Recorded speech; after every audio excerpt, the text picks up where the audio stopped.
మన దేశ సైనికుడు, ఆయనకి కళ్యాణ్ బాబు డబ్బులు ఇచ్చాడు. ఈయన డబ్బులు ఇస్తానే ఉంటాడు. ఎవరెవరు డబ్బులు ఈయన డబ్బులు ఇస్తానే ఉంటాడు.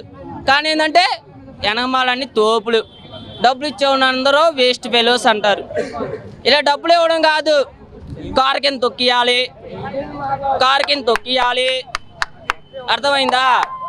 మర్డర్ చేయాలి, జగన్ లాగా మర్డర్ చేయాలి. కావాల్సింది ఏంటంటే హరిహర వీరమలసిన మంచి ఓడి సినిమాలు వీళ్ళకి అవసరంలా. జగన్ ప్రభుత్వానికి ఇలా కావాల్సింది ఏంది? కారికేం దొక్కియాలి, దళితుల్ని చంపాలా, దళితుల్ని చంపాలా, దళితుల్ని కారులో పెట్టి మర్డర్ చేయాలా. జగన్ ప్రభుత్వానికి కావాల్సింది అది. Cinema number 1. సినిమా ఎట్టన్నా బాగున్నా మీ కళ్యాణ్ బాబు ఫ్యాన్స్ చూస్తా ఉన్నా. ఆయన నిలబడితే చాలు, ఎట్లా నిలబడితే అట్లుంటది సినిమా. అట్లుంటది సినిమా. అర్థమైందా?